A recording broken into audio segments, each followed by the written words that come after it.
ഇതില് വേറെ വിഷയം എന്ന് പറഞ്ഞാൽ നിങ്ങള് ഇപ്പൊ ഉസ്താദായിട്ട് ആരെങ്കിലും ബന്ധമുണ്ടോ ബന്ധപ്പെടുന്നുണ്ടെങ്കിൽ തീർച്ചയായിട്ടും ഉസ്താദിന്റെ ചെവിയിൽ ഇത് എത്തിക്കണം എന്നാണ് എന്റെ ആഗ്രഹം. പ്ലീസ് ദയവ് ചെയ്ത്.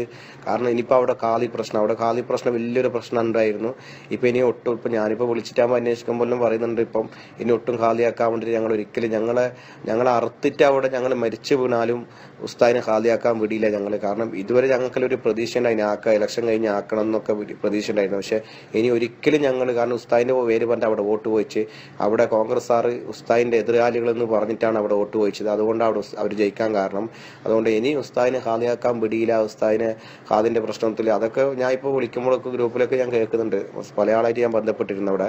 അപ്പൊ അതുകൊണ്ട് തീർച്ചയായിട്ടും ഈ ഉസ്താദിന്റെ പേര് പറഞ്ഞ് വോട്ട് ചോദിച്ചതിൽ APക്കാർ അവിടെ RSS BJP എന്ന് പറയുന്നതിൽ വലിയ വിഷമമുണ്ട് കേൾക്കുമ്പോൾ. അതുകൊണ്ട് തീർച്ചയായിട്ടും ഈ ഗ്രൂപ്പിലുള്ള ഏതെങ്കിലും പണ്ഡിതന്മാർ ഉണ്ടെങ്കിൽ ഉസ്താദായിട്ട് ബന്ധം ഉണ്ടെങ്കിലോ ഇനി നിങ്ങളെ വേണ്ടപ്പെട്ടവരായിട്ട് ഉസ്താദായിട്ട് ബന്ധം ഉണ്ടെങ്കിൽ ഉസ്താദിന്റെ ചെവിയിൽ ഇത് കേൾപ്പിക്കണം. ഉസ്താദിന്റെ ചെവിയിൽ എത്തിക്കണം. പ്ലീസ് ദയവ് ചെയ്ത് എങ്ങനെയെങ്കിലും ഇത് വേണ്ടപ്പെട്ടവർക്ക് അറിയിക്കണം. അവിടെ APക്കാർ RSS BJP പ്രവർത്തിക്കുന്നുണ്ടെന്ന് പറയുന്നുണ്ട്. അതുകൊണ്ട് മൊത്തം ഫ്ലാഷ് ആവുന്നുണ്ട്. ഭയങ്കര വിഷമമാണ് സത്യത്തിൽ. നമ്മളോട് അടുപ്പമില്ല ആളും നമ്മളായിട്ട് ബന്ധമില്ല ആളും ഒക്കെ ചിന്തിക്കുന്നു ഉസ്താദ് APക്കാർ BJPക്കാരാണോ ചോദിക്കുന്നുണ്ട്. അതുകൊണ്ട് അവിടുത്തെ ബന്ധമില്ലവർ ആരെങ്കിലും ഉണ്ടെങ്കിൽ ഇത് അവിടെ എത്തിക്കണം, പറയണം. പിന്നെ ഉസ്താദായിട്ട് ബന്ധമുണ്ടെങ്കിൽ ഉസ്താദിന്റെ ചെവിയിൽ എത്തിച്ചു കൊടുക്കണം. തീർച്ചയായിട്ടും ദയവ് ചെയ്ത് എല്ലാവരും ഇത് ഗൗരവത്തിലെടുക്കണം. ഇത് വലിയൊരു നാണക്കേടാണ്, വലിയൊരു വിഷമാണ്, വലിയൊരു അബദ്ധത്തിലേക്ക് ഒരു ആപത്ത് ഘട്ടത്തിലേക്കാണ് പോകുന്നത്. അതുകൊണ്ട് ഇനി നല്ലോണം ശ്രദ്ധിക്കുക. നമ്മളെല്ലാവരും നമ്മളെ ശത്രു തന്നെ. ഇസ്ലാമിനെ ശത്രുവായിട്ട് കാണുന്ന RSS BJP ഇസ്ലാമായിട്ട് ഒരു ബന്ധമില്ല. നമുക്കൊക്കെ രോമണിക്കണം അവരുടെ പേര് പറയുമ്പോൾ. പിന്നെ എങ്ങനെയാണ് അവർക്ക് വോട്ട് ചോദിക്കാനും അവർ ഉസ്താദിന്റെ പേര് പറഞ്ഞ് അവർക്ക് വേണ്ടി പ്രവർത്തിക്കാൻ വേണ്ടി പോകുന്നത്? അപ്പോൾ നിങ്ങൾ ആലോചിച്ച് നോക്കുക എല്ലാവരും ഒത്തിട്ടത്. അപ്പോൾ അതുകൊണ്ട് നമുക്കൊക്കെ സത്യത്തിൽ മുസ്ലിങ്ങൾ പാകിസ്ഥാനിലേക്ക് പോകുമെന്ന് പറയുന്ന ആളുകൾ അവർക്ക് വേണ്ടിയിട്ട് അമിത്ഷാ എന്ത് പറയും, എല്ലാ BJPന്റെ എല്ലാ പ്രവർത്തകരും എല്ലാ നേതാക്കന്മാരും എന്തെന്നാ പറയുന്നത് എല്ലാവർക്കും അറിയാം. ഓരോ ദിവസം ഓരോ വാർത്തയിൽ വരുന്നുണ്ട് മുസ്ലിങ്ങളെ കുറിച്ച്. ഇതും ബാങ്ക് വിളി നിർത്താനും മക്കളെ ഉണ്ടാക്കി നിർത്താനും അതുപോലെ തന്നെ മുസ്ലിങ്ങൾ പാകിസ്ഥാനിലേക്ക് പോകാൻ പറയുന്നത് ഒക്കെ എല്ലാവർക്കും അറിയാം. അപ്പൊ അവർക്ക് വേണ്ടിയിട്ടാണ് കീഴിലൂടെ പ്രവർത്തിക്കുന്നത്. അതുകൊണ്ട് ഭയങ്കര വിഷമമുണ്ട്. ഇപ്പൊ നമ്മളുപ്പാക്ക ഒന്നാമത്തെ APക്കാരനാണ്. എന്റെ ഉപ്പാവ് എന്റെ വീട്ടുകാർക്ക് വലിയ APസ്ഥാനോട് വലിയ അടുപ്പ്, APസ്ഥാൻ ഭയങ്കര സ്നേഹമില്ല. പക്ഷെ ഇവരൊക്കെ ചോദിക്കുമ്പോൾ സത്യത്തിൽ എന്നോട് പല പ്രാവശ്യം പല ആളും ചോദിക്കുന്നുണ്ട്. ഇപ്പോൾ എനിക്ക് സത്യത്തിൽ ഒരുപാട് കോളുകൾ വരുന്നുണ്ട്. ഞാനായിട്ട് ബന്ധമില്ല ഒരുപാട് ആളുകൾ എന്ത് സംഭവിച്ചു പോയതാണ്, അവിടെ ഇങ്ങനെ സംഭവിക്കുന്നു വെച്ചിട്ട്. അതുകൊണ്ട് ഇത് പറ്റുന്നുണ്ടെങ്കിൽ തീർച്ചയായിട്ടും നിങ്ങൾ ഞങ്ങൾ പറയുന്നത് ഒരുപാട് കഴിവില്ല ഉസ്താദുമാരും കഴിവില്ല ആളുകളൊക്കെ ഇതിലുണ്ടല്ലോ. തീർച്ചയായിട്ടും ഉസ്താദിന്റെ ചെവിയിൽ എത്തിക്കണം. എരുമാട്ടിലെ പ്രശ്നങ്ങൾ എത്തിക്കണം എന്ന് ഞാൻ പറഞ്ഞു. എന്റെ വാക്കുകളല്ല, എരുമാട്ടിലെ പ്രശ്നങ്ങൾ നിങ്ങൾ ഉസ്താദിന്റെ ചെവിയിൽ എത്തിക്കണം. ഉസ്താദിന്റെ പേര് പറഞ്ഞ് വോട്ട് ചോദിക്കുന്നുണ്ട്, RSSന് വേണ്ടിയിട്ട് പ്രവർത്തിക്കുന്നുണ്ട്. RSSന് വേണ്ടിയിട്ട് അവിടുത്തെ APക്കാർ. അത് ഞാൻ പച്ചക്ക് പറയുന്നു. അവിടുത്തെ APക്കാർ തന്നെ RSS BJPക്ക് വേണ്ടി പ്രവർത്തിക്കുന്നത്. അതുകൊണ്ട് തീർച്ചയായും നിങ്ങൾ എല്ലാവരും ഇത് കണക്കിലെടുക്കുക. അസ്സലാമു അലൈക്കും. വഅലൈക്കും അസ്സലാം വറഹ്മത്തുള്ളാഹി വബറകാതുഹു. നൗഷാദ് പറഞ്ഞത് അത്ര വലിയൊരു തെറ്റായിട്ടൊന്നും എനിക്ക് കാണാൻ പറ്റുന്നില്ല. നൗഷാദ് പറഞ്ഞ കാര്യങ്ങളിലൊക്കെ പിന്നെ കുറച്ച് നല്ലൊരു ഗൗരവത്തോടു കൂടി എടുക്കേണ്ട കാര്യങ്ങൾ തന്നെയാണ്. എന്താന്ന് വെച്ചെങ്കിൽ നൗഷാദ് പറഞ്ഞതിൽ എന്താ ഇവിടെ തെറ്റുള്ളത്? നമ്മളെ പാർട്ടിയിൽ നമ്മളെ SSFന്റെ നമ്മളെ ഉസ്താദിന്റെ പേരും പറഞ്ഞ് വോട്ട് ചോദിക്കാൻ പോകുന്നതും അതുപോലെ തന്നെ അവിടെ അതിനുവേണ്ടി അവർക്ക് വേണ്ടി എല്ലാ സഹായ സഹകരണങ്ങളും ചെയ്തു കൊടുക്കുന്നത് അതിലൊന്നും അംഗീകരിക്കാൻ പറ്റുന്ന ഒരു കാര്യങ്ങളല്ല ഉസ്താദ്. അതിലെല്ലാം അതിനൊക്കെയാണ് നമ്മൾ മുൻഗണന എടുത്ത് നമ്മളെ യുവാക്കൾ നമ്മൾ മുമ്പോട്ട് പോകേണ്ടത്. അതല്ലാണ്ട് വെറും നിങ്ങൾ പറയുന്നത് പോലെ തന്നെ എന്താ പറയാ, അതിന് നമ്മൾ ഒരിക്കലും നമ്മളെ സംഘടനയായിട്ട് കൂട്ടിയോജിപ്പിക്കാൻ പാടില്ല എന്നതും പറയുന്നൊരു ശരിയല്ല എന്നാണ് എന്റെ അഭിപ്രായം. കാരണം എന്താ വെച്ചുകഴിഞ്ഞെങ്കിൽ നമ്മളിതാണ് നമ്മളാണ് SYS SSF എന്ന് പറയുന്നത്. അപ്പൊ ഇങ്ങനത്തെ കാര്യങ്ങൾ നമ്മളെ ഉസ്താദിന്റെ പേര് പറഞ്ഞിട്ട് വോട്ട് ചോദിക്കുന്നുണ്ടെങ്കിൽ അതിനെല്ലാം നമ്മളെ മുൻഗണന എടുക്കേണ്ടത്. അതിനാണ് ഈ യൂണിയനും കാര്യങ്ങളും, അതിനാണ് ഈ SSFന്റെ യുവാക്കൾ ഇപ്പൊ നമ്മൾ 1074 ആളുണ്ട് എന്ന് പറഞ്ഞിട്ട് കൊണ്ടൊന്നും കാര്യമില്ല ഉസ്താദ്. ഇങ്ങനെയാണ് നമ്മൾ പ്രതികരിക്കേണ്ടത് അതിനോട്. അസ്സലാമു അലൈക്കും.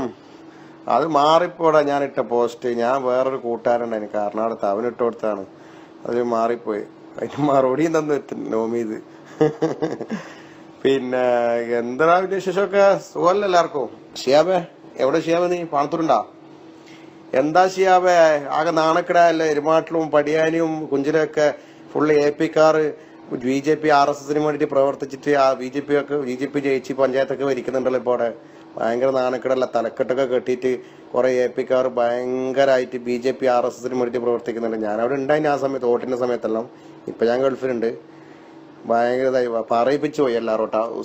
ഉസ്താദിനെ പറയിപ്പിക്കാണ്ട് ഉസ്താദിന്റെ പേര് പറഞ്ഞിട്ടാണ് അവിടുന്ന് വോട്ട് ചോദിച്ചത്, വോട്ടിന്റെ ഇത് പറയുന്നത്.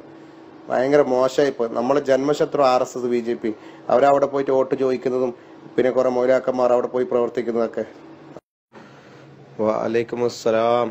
ഞാൻ നമ്മളെ സംഘടനയായിട്ട് കൂട്ടി യോജിപ്പിച്ചതല്ല, വളരെ വിഷമമുണ്ട് കേൾക്കുമ്പോ. കാരണം പറഞ്ഞെങ്കിൽ മൊയിലാർക്കന്മാർ വിവരമില്ലാതെ കുറച്ച് ആളുകളൊക്കെ ആണെങ്കിൽ പ്രവർത്തിക്കുന്നതിന് കുഴപ്പമില്ല. ഇത് തലക്കെട്ട് കെട്ടിട്ട് കുറച്ച് ആൾക്കാരൊക്കെ അവിടെ പ്രവർത്തിക്കുക, അതൊക്കെ വിചാരിക്കുമ്പോൾ ഭയങ്കര വിഷമാണ്. ഞാനൊക്കെ അവിടെ പോയിട്ടില്ല, സത്യത്തിൽ ഉറക്കെ പ്രഖ്യാപിച്ചു നിങ്ങൾ ആരെന്ത് പറഞ്ഞു, ഞാനൊക്കെ വലിയ പിന്നെ APക്കാരനാണ്, ഞാൻ വലിയ SSFന്റെ പ്രവർത്തനമാണ്. ഞാൻ അവിടെ പോയിട്ട് എല്ലാ ദിവസവും പറയാറുണ്ട്, നമ്മൾക്കൊന്നും ആരെയും പേടിയില്ല അവരൊന്നും. പക്ഷെ അതൊക്കെ പറയുമ്പോൾ നമുക്ക് വിഷമമുണ്ട്. കാരണം ഈ നമ്മളെ കൂടെ നിന്നിട്ട് നമ്മളെ ഉസ്താദിന്റെ പേര് പറഞ്ഞ് വോട്ട് ചോദിക്കാൻ പോകുന്നത്, ഉസ്താദിന്റെ പേര് പറഞ്ഞ് BJPക്ക് നമ്മൾ പ്രവർത്തിക്കാൻ വേണ്ടിട്ട് പോകുന്നത്, RSSന് വേണ്ടിട്ട് പ്രവർത്തിക്കാൻ പോകുന്നത്, എന്നിട്ട് അവിടെ RSS അതിന്റെ BJP അവിടെ ജയിച്ച് അവിടെ ഭരിക്കുന്നു എന്നൊക്കെ പറയുമ്പോൾ സത്യത്തിൽ വെറും മുസ്ലിങ്ങൾ ഒരു വാർഡിൽ 250 വോട്ട് മാത്രം, ഒരു വോട്ടാണ് ഇല്ലത്. അവിടെ 250 വോട്ടിലെടുത്തേക്ക് 250 വോട്ട് മുസ്ലിങ്ങളതാണ്. അങ്ങനത്തെ 6 വാർഡ് അവിടെ ഉണ്ടായിരുന്നു. 6 വാർഡിൽ BJP ജയിച്ചതാണ്. അപ്പൊ ഇതൊക്കെ കേൾക്കുമ്പോൾ സത്യത്തിൽ ഭയങ്കര വശം. ഇതിന്റെ പുഴക്കിൽ പ്രവർത്തിച്ച ആര് എങ്ങനെയൊക്കെ എനിക്ക് ശരിക്കും എരുമാടിനെ കുറിച്ച് വിശദീകരിച്ച് ശരിക്കും എനിക്ക് അറിയാൻ പറ്റുന്നുണ്ട്. കാരണം ഞാൻ അവിടെ ശരിക്കും എല്ലാം അറിയാൻ ശ്രമിക്കുന്നുണ്ട് പോയിട്ട്. ആ വോട്ട് നടക്കുന്ന അന്ന് പോലും ഞാൻ അവിടെ ഉണ്ട്. നമ്മളെ നാട്ടിലെ ഖത്തീബ് ഉസ്താദിനെ ഞാനാണ് കൊണ്ടുവന്നത് വോട്ട് കഴിഞ്ഞിട്ട്. കാരണം അത്രത്തോളം ഞാൻ ഉണ്ടായിരുന്നു അവിടെ. അതുകൊണ്ട് അവിടുത്തെ കുറിച്ച് എല്ലാം എനിക്കറിയാം. വിഷമം നമുക്ക് ഇപ്പൊ പടിയാനിയിലെ ഓഫീസ് SSFന്റെ ഓഫീസ് തുടങ്ങിയിട്ടുണ്ടായിരുന്നു. അത് ഒരു കോൺഗ്രസ് പ്രവർത്തകന്റെ ബിൽഡിങ്ങിലാണ് തുടങ്ങിയത്. അത് ഇന്നലെ കോൺഗ്രസ് തോറ്റതിന് ശേഷം പിന്നെ അത് എടുപ്പിച്ചെന്നാണ് പറഞ്ഞത്, അത് പൂട്ടിച്ചെന്നാണൊക്കെ പറയുന്നത് കേട്ടത്. പിന്നെ ഇപ്പൊ വലിയ പ്രശ്നം ആയിക്കൊണ്ട് നിൽക്കുന്നത് അവിടെ. അപ്പം അവിടെ ഒന്നുമില്ല. അവിടെ വിഷയം എന്താണെന്നുണ്ടെങ്കിൽ AP ഉസ്താദിന്റെ പേര് പറഞ്ഞിട്ടാണ് അവിടെ വോട്ട് ചോദിക്കുന്നത് BJP കൊണ്ട്. AP ഉസ്താദിന്റെ APക്കാർ BJPക്കാർ APക്കാർ RSS എന്നാണ് പറയുന്നത് അവിടെ. അത് കേൾക്കുമ്പോൾ സത്യത്തിൽ നമുക്ക് വിഷമമാണ്. അത് കുറച്ച് പിന്നെ വിവരമില്ലാതെ കുട്ടികളൊക്കെ പോയി പ്രവർത്തിക്കുന്നതും പ്രശ്നമല്ല നമുക്ക്. പള്ളിയിലൊന്നും പോകാത്തവരൊക്കെ പ്രവർത്തിക്കും. ഇത് കുറച്ച് അറിയുന്ന കുറച്ച് മൊയിലാക്കന്മാരും കുറച്ച് ആൾക്കാരും കുറച്ച് നല്ല നല്ല പണ്ഡിതന്മാരൊക്കെ ഇതിന്റെ ബേക്കിൽ പോകുമ്പോൾ വല്ലാത്ത വിഷമം തോന്നുന്നു. അതുകൊണ്ട് അവരെ ബേക്ക് ഇപ്പൊ ഉസ്മാൻ ചാക്ക് അവിടെ പോകുന്നുണ്ട് വരുന്നുണ്ട്. ഉസ്മാൻ ചാക്ക് ഒന്നും ഒരു പ്രതികരിക്കാൻ പോലും അവിടെ പറ്റാത്തൊരവസ്ഥയാണ്. അപ്പൊ ഇതൊക്കെ കേൾക്കുമ്പോഴാണ് നമുക്ക് വല്ലാണ്ട് വിഷമം. നമ്മളെ ഗ്രൂപ്പിൽ ഉസ്മാൻ ചാ ഉണ്ടല്ലോ ഇതില്. അപ്പൊ എല്ലാവരും കേൾക്കിട്ട് ഞാൻ പറഞ്ഞതാണ്. അതുകൊണ്ടാണ്, അല്ലാതെ ഞാൻ സംഘടനയായിട്ട് കൂട്ടി യോജിപ്പിച്ചല്ല. അവിടുത്തെ വിഷയം ഇപ്പൊ APക്കാർ RSS BJPക്കാർ എന്നാണ്. അതാണ് അവിടുത്തെ വിഷയം അവിടെ പറയുന്നത്, വേറെ ഒന്നുമല്ല. അവിടെ വലിയൊരു വിഷമമാണ് അത് കേൾക്കുമ്പോൾ. ഒന്ന് ഉസ്മാൻ ചായിട്ട് നിങ്ങൾ ബന്ധപ്പെട്ട് ചോദിച്ചാൽ നിങ്ങൾക്ക് ചിലപ്പോൾ അറിയാൻ പറ്റും.